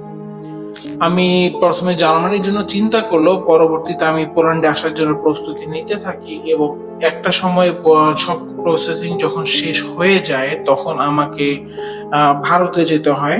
ভারতের এম্বাসিতে আমাকে ভিসা ইন্টারভিউ দেওয়ার জন্য যেতে হয় এবং আমি সেখানেও যাই। তো সেখান থেকে ফেরত আসার পর আসলে খুব ভয়ঙ্কর একটা ব্যাপার আমার সাথে ঘটে যায়, যা আমার আসলে সারা জীবন একটা নাইটমেয়ার হয়ে থাকবে আমার জন্য। এবং সেদিন আমি ফেরার পথে আমার ফ্লাইট মিস হয়ে যায় একদম কলকাতার বর্ডারে এসে। ফ্লাইটটা মিস হওয়ার কারণে বর্ডারের কাছাকাছি একটা হোটেলে আমাকে থাকতে হয়। তো ওই হোটেলেও আমার খুব ভয়ঙ্কর ধরনের একটা অভিজ্ঞতা হয়েছে, তবে ওই অভিজ্ঞতাটা আজকে শেয়ার করবো না, ইনশাআল্লাহ অন্য কোনো এপিসোডে এটা আমরা শেয়ার করব। তো ওই হোটেল থেকে আসার পর পরের দিন সকালবেলা যখন বর্ডার ওপেন হয়, আমি ওই বর্ডার দিয়ে বাংলাদেশে প্রবেশ করি এবং আমার বাবা তিনি আমাকে বর্ডার থেকে রিসিভ করেন এবং রিসিভ করে আমাকে নিয়ে চট্টগ্রামে আসেন। এবং বাসায় আসার পরে সবকিছু ভালোই ছিল। ঘন্টাখানেক পর থেকে আমি, ঘন্টাখানেক না অ্যাকচুয়ালি বলা যায় যে প্রায় 7 থেকে 8 ঘন্টা পর আমি অসুস্থ অনুভব করা শুরু করি এবং এই অসুস্থ লাগতে লাগতে 2 দিনের মাথায় আমার শরীর এত ভয়ঙ্কর ভাবে খারাপ হয়ে যায় যে আমি মানে পানি ছাড়া আর কিছুই খাওয়া আমার দ্বারা সম্ভব ছিল না। আমার জন্য ডাক্তার আনা হয়। ডাক্তার এসে আমাকে চেক করে উনি কোনো আসলে সমস্যা খুঁজে পান না এবং পরবর্তীতে আমার অবস্থা খারাপ হতে হতে এমন খারাপ অবস্থা হয়ে যায় যে আমি উঠে বসার শক্তিটাও হারিয়ে ফেলি। আমার মা, আমার বাবা সবাই ভাবতে শুরু করে যে হয়তো বা আমি পোল্যান্ডের ফ্লাইট আর ধরতে পারবো না। আমার ভিসা হলে হয়তো বা আমার জীবনের এই এই পয়েন্ট থেকে আমাকে ঘুরে দাঁড়াতে হবে। আমি আর পোল্যান্ডে যেতে পারবো না, আমার ফিউচার এখানে থেমে যাবে, পোল্যান্ডের স্বপ্ন আমার এখানে শেষ হয়ে যাবে। সবাই আসলে খুব বেশি হতাশ হয়ে যায়। আমার কাছে এখন আমার ওই সময় একটা ছবি আছে যে আমাকে আমার রুমের ভিতরে স্যালাইন দিয়ে রাখা হয়, কারণ আমি এত বেশি দুর্বল ছিলাম যে আমি আমি সোজা হয়ে দাঁড়ানো তো পড়ার কথা, আমার বসা সম্ভব হচ্ছিল না। আমার স্পষ্ট মনে আছে যে আমার মা রুটি বানাতো এবং রুটি বানিয়ে যখনই আমাকে জাস্ট এক লুকমা রুটিটা ছিঁড়ে একটুখানি আমার মুখে দিত, আমি সাথে সাথে বমি করে দিতাম, আমি এটা খেতে পারছিলাম না। আমার কোনো সেন্স কাজ করছিল না, শরীরের কোনো কোনো অঙ্গ প্রত্যঙ্গে যে একটা অনুভূতি, চিমটি দিয়ে একটা অনুভূতি হয় এমন কোনো কিছু আমি ফিল করছিলাম না, কিন্তু আমার বমি হতে হতে আমার অবস্থা খারাপ। পরবর্তীতে 3 থেকে 4 দিন যাওয়ার পর যখন আমার অবস্থা ভীষণ রকমের খারাপ হওয়া শুরু করে এবং সবার চোখের সামনে খুব স্পষ্ট হয়ে ওঠে যে আমি প্রচন্ড রকম ভাবে ওজন হারাচ্ছি, আমার ওয়েট লস হচ্ছে। আমি যখন ইন্ডিয়া থেকে আসি তখন আমার ওজন 100-র উপরে ছিল, অ্যারাউন্ড 113 কেজির মতো ছিল। আপনারা যারা ইন্ডিয়াতে ভিসা ইন্টারভিউর জন্য গেছেন বা ঘুরতে গেছেন তারা জানেন যে ইন্ডিয়াতে স্ট্রিট ফুড কিংবা ইন্ডিয়াতে খাবার দাবার প্রচন্ড রকমের অয়েলি হয়। তো ওই খাবারগুলো খেয়ে আসলে আমার প্রচন্ড রকম ভাবে ওজন বৃদ্ধি পেয়েছিল এবং এই অসুস্থতায় আমার এত ভয়ঙ্কর ভাবে ওজন কমা শুরু করে যে 2 সপ্তাহের ভিতরে 113 কেজির একজন মানুষ আমি, আমার ওজন কমে 80 কেজির মধ্যে চলে আসে। তো বুঝতে পারছেন যে একটা মানুষ কত ভয়ঙ্কর ভাবে অসুস্থ হলে 2 সপ্তাহের ভিতরে 20 কেজির উপরে তার ওজন ফল করে। তো আমার এইরকম যখন ওজন কমা শুরু হয়েছে এবং এটা যখন সবার চোখের সামনে ভিজিবল যে আমি ওজন হারাচ্ছি, তখন আমার বাবা খুব ভালোভাবে শিওর হন যে না, এটা কোনো সাধারণ সমস্যা না, এবং তাৎক্ষণিকভাবে আমার বাবা আমাদের গ্রামের বাড়িতে রওনা হন।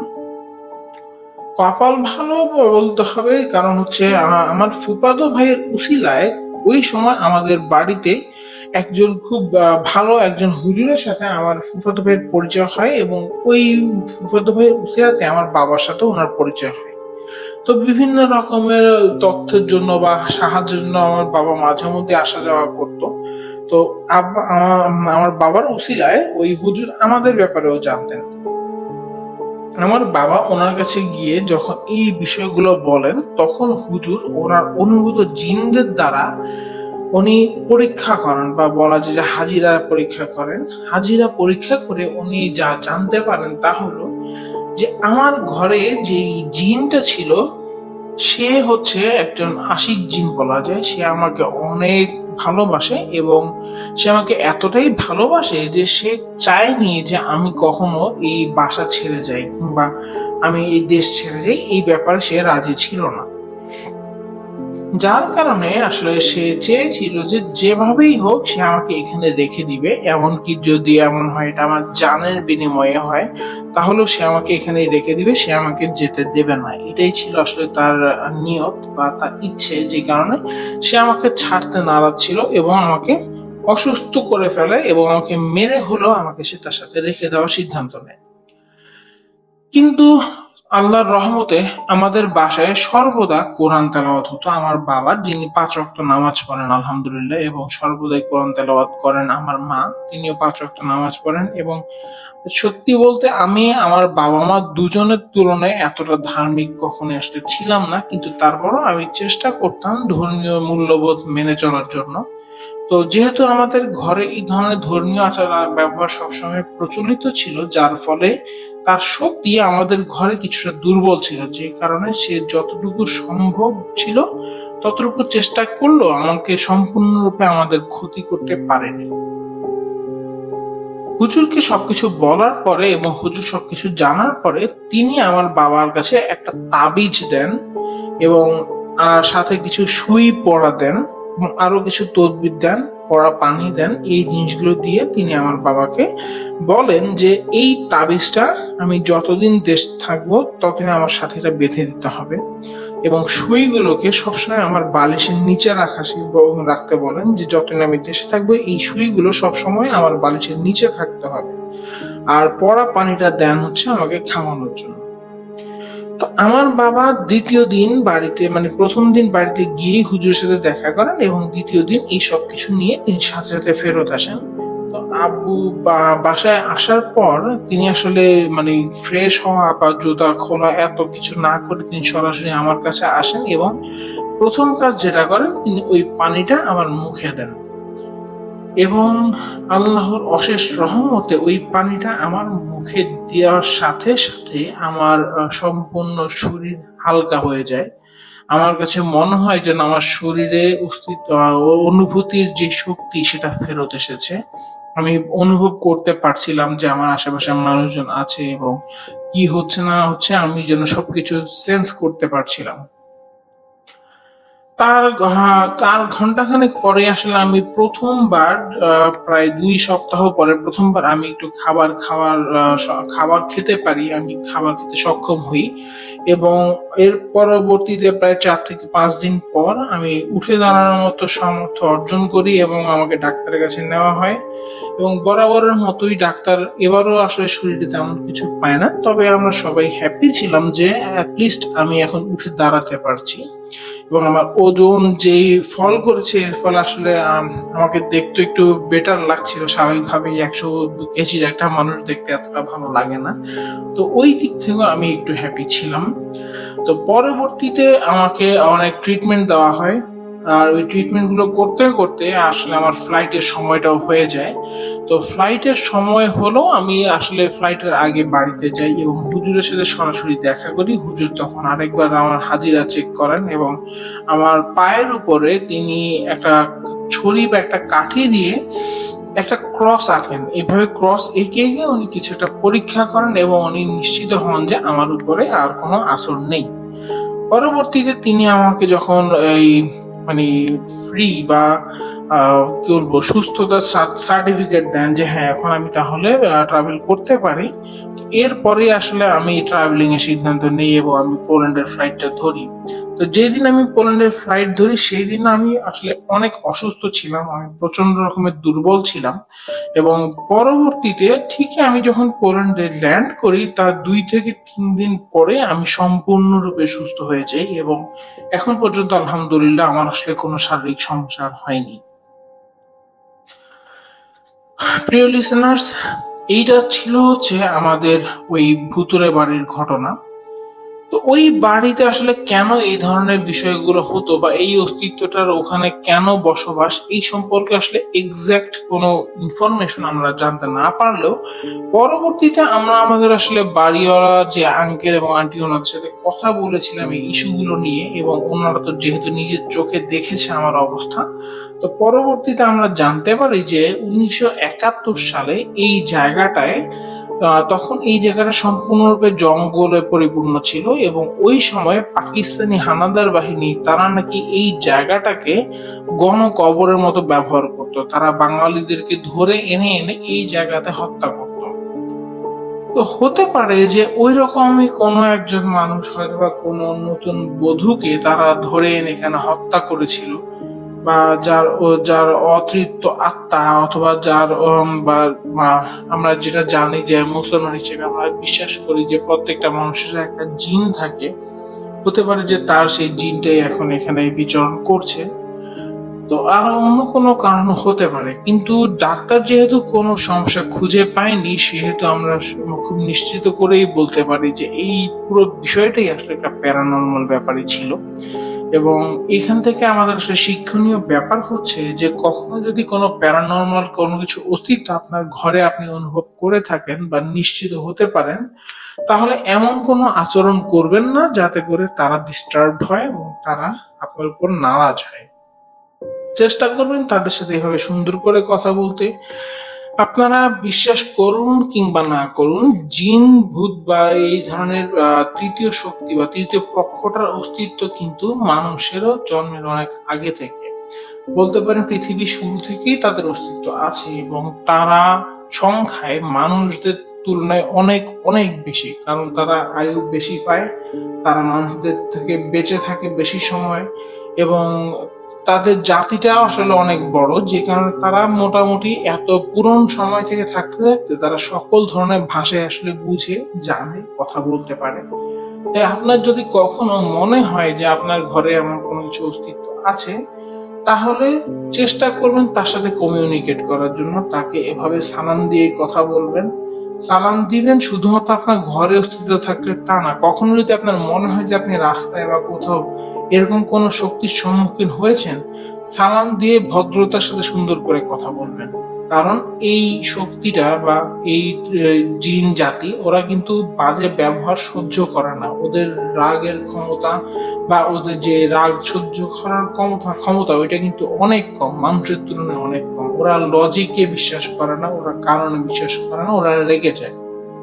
তাই সবসময় তাদের সাথে সম্মান দিয়ে কথা বলবেন, তাদেরকে সালাম দিবেন এবং কোনো সমস্যার সম্মুখীন হলে তাদেরকে সালাম দিয়ে তাদের কাছে ক্ষমা চেয়ে বলবেন যে আমাকে ডিস্টার্ব করবেন না, আমি যেহেতু আপনাকে কোনো ক্ষতি করিনি বা আপনার জন্য ক্ষতিকর হয় এমন কোনো কাজে আমি লিপ্ত নেই, আমাকে ক্ষমা করবেন। দেখুন, মানুষের কাছে মানুষের ক্ষমা চাইতে কিন্তু লজ্জা লাগে না। আমাদের লজ্জা লাগে আমরা স্রষ্টার কাছে হাত তুলতে আমরা লজ্জা পাই। আমরা মনে করি যে আমরা এত পাপ করেছি যে স্রষ্টার কাছে হাত তুললে কি হবে? স্রষ্টা কি আমাদেরকে মাফ করবে, ক্ষমা করবে? এই চিন্তাধারাটা কিন্তু আমাদের মাথায় আসে হচ্ছে শয়তানের কাছ থেকে। শয়তান আমাদেরকে ওয়াসওয়াসা দেয় যাতে করে আমরা আল্লাহর কাছে মাফ না চাই। কারণ আমাদের স্রষ্টা কিন্তু বলেছেন যে আমরা যত বড় পাপই করি না কেন, যত পাপই করি না কেন, আমরা যদি তার কাছে সাহায্য চাই তিনি কিন্তু আমাদেরকে ক্ষমা করে দিবেন। আমাদের স্রষ্টা যেখানে আমাদেরকে ক্ষমা করতে রাজি, সেখানে স্রষ্টারই অপর একটা সৃষ্টি, সেটা হচ্ছে জিন, যারা ক্ষমতায় আমাদের থেকে সুপিরিয়র। আল্লাহ তাদের সৃষ্টিগতভাবে আমাদের থেকে শক্তিশালী বানিয়েছে।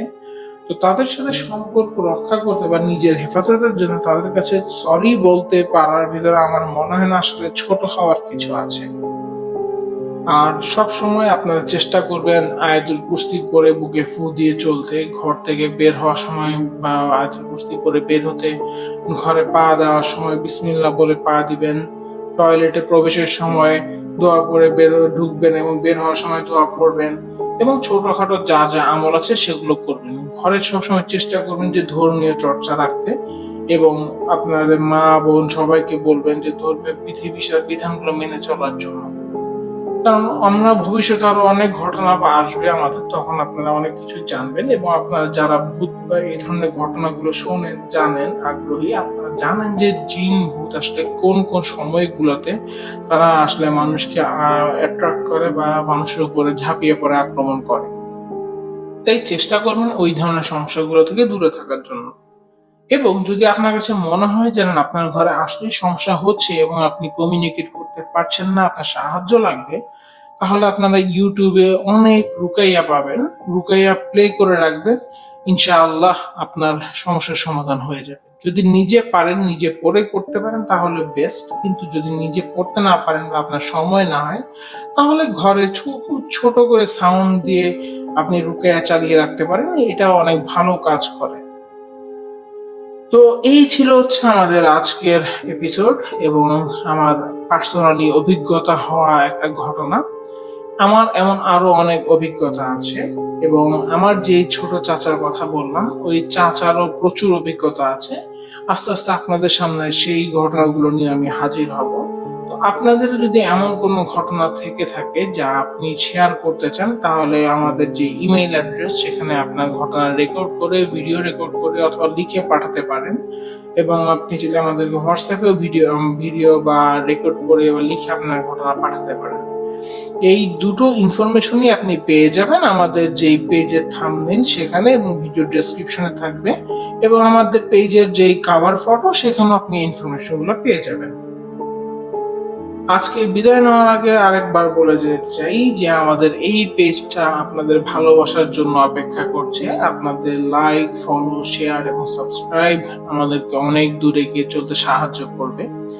আশা করব আপনারা আমাদেরকে সাপোর্ট করবেন, আমাদের সাথে থাকবেন, আপনাদের যে ঘটনা পাঠাবেন, এবং আপনাদের ভাই, বন্ধু, আত্মীয় স্বজন যাদের এই ভৌতিক ঘটনার প্রতি আগ্রহ আছে তাদেরকে জানাবেন, এবং তাদেরকে উৎসাহিত করবেন আমাদের সাথে ঘটনা শেয়ার করার জন্য।